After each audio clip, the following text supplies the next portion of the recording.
Welcome, Internet. So this is part 2 of my series in Atheist Reviews William Lane Craig's On Guard Apologetics book. I think I'm around page 17 from the last video, so I'll just jump right back in. He says that in his experience of debates, he says that people are almost clueless when it comes to the evidence for Christianity. The Christian position in these debates usually comes out so far ahead of the non-Christian position that unbelieving students often complain that the whole event was a setup, staged to make the non-Christian position look bad.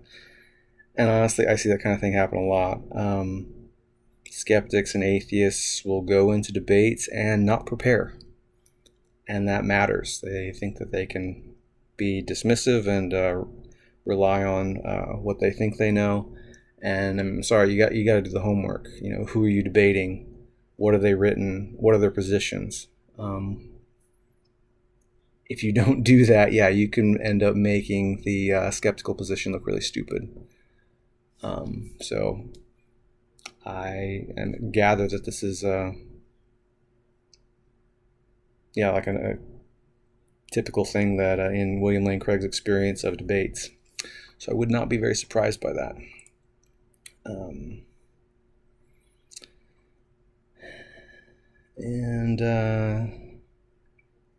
He moves on to talking about morality as a section on moral relativism. And he says he thinks the church is really failing the kids in this regard. He says we've got to train our kids for war, culture war.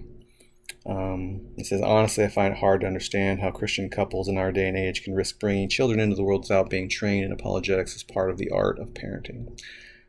And from my standpoint, I have similar misgivings about secular culture. Like, I don't think secular culture properly trains people to be critical thinking individuals, especially when it comes to big standing cultural manifestations like, Christianity and other, pseudosciences and lots of various beliefs, political beliefs, philosophical beliefs that are prevalent. Like, we don't really train people to deal with this. So I kind of share his investment in the intellectualism and the education part of this. Obviously from a completely different perspective, but same tools.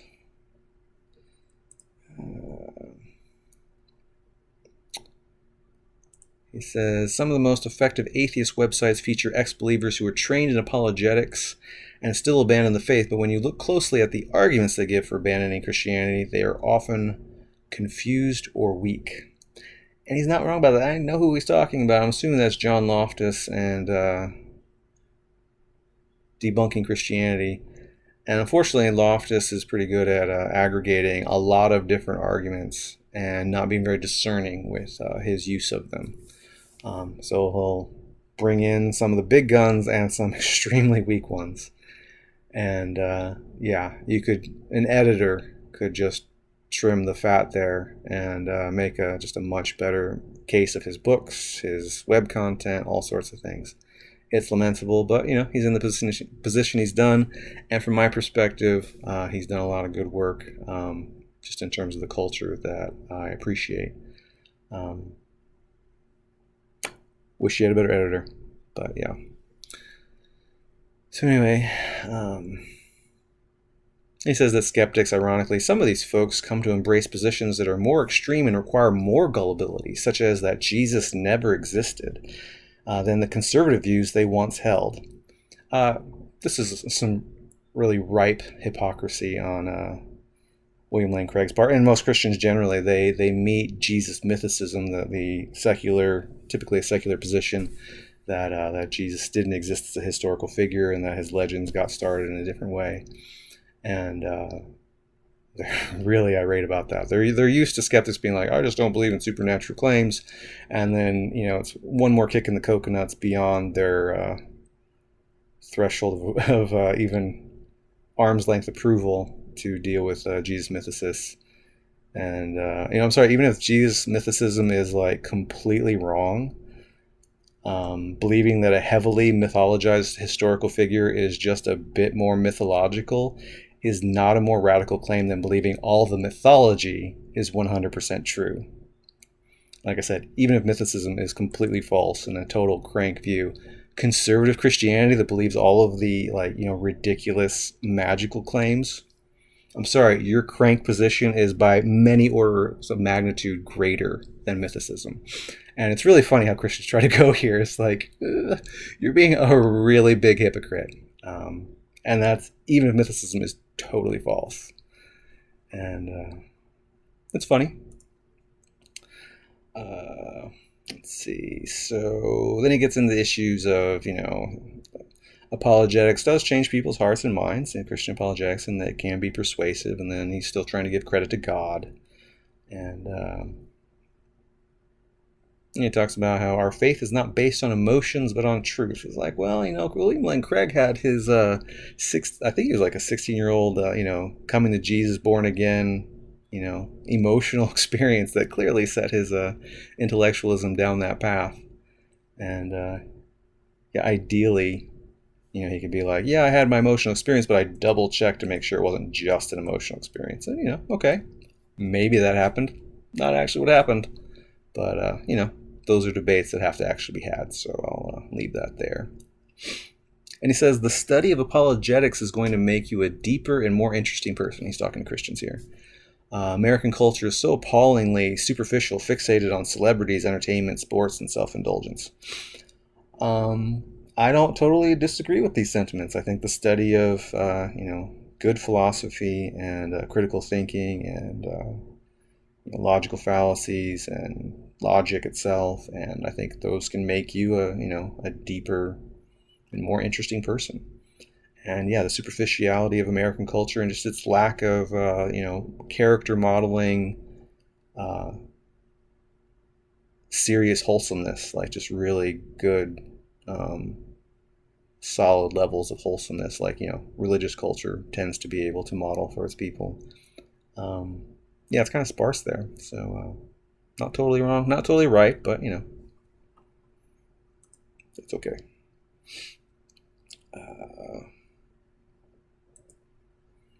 Let's see.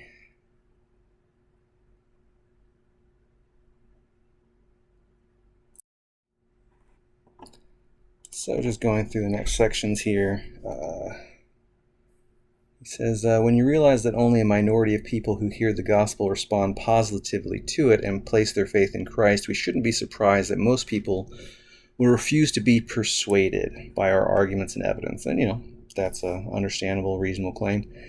It is kind of a problem, though, in terms of evangelism, that if people are going to be judged more harshly in the afterlife by what they know, Christian evangelism, Christian apologetics, if you're pressing the issue with people, you are technically doing more harm than good, because you're necessarily damning more people to worse afterlife punishments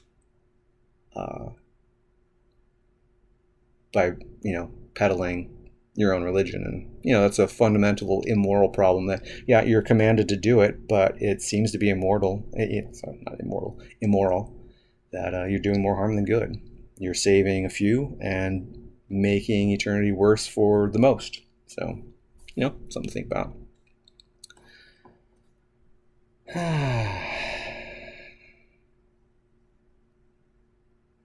He says, we shouldn't expect that the unbeliever, when he first hears our apologetic case, will just roll over and play dead. Of course he'll fight back. Think of what's at stake for him.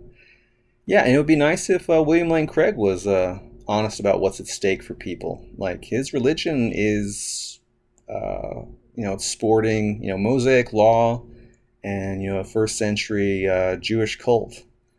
And you're required to live by all of that. You're required to live by the ancient ethics of, ancient warring nation tribe filled with all the prejudices and superstitions that they held in high esteem.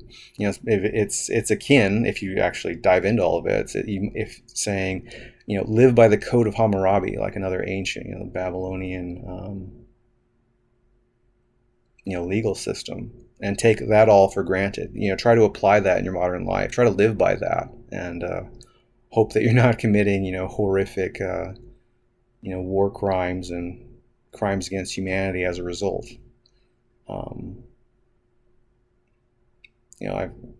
I've delved a lot into the ethics of Jesus and very similarly. So, think of what's at stake. They need, Christian apologists really need to lay out what's at stake for people, because if you really count the cost and if you're honest about what's in the religion, I'm sorry, you don't even see modern Christians living by all of this stuff. So if you're in the know, the cost is ridiculous.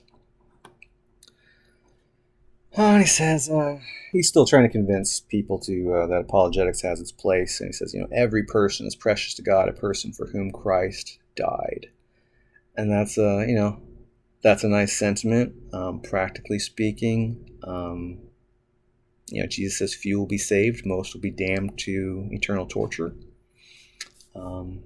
He's completely willing to go the distance for that one lost sheep out of 100. But what actually happens is, in proportion, the one sheep is who gets saved and the 99 are who get damned. So what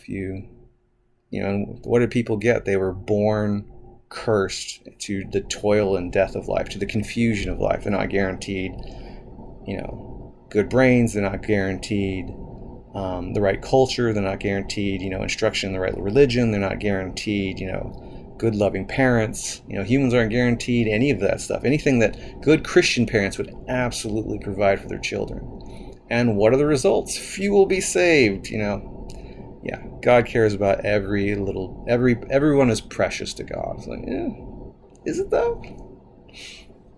Anyway, I'll leave it at that. Stay tuned for part 3.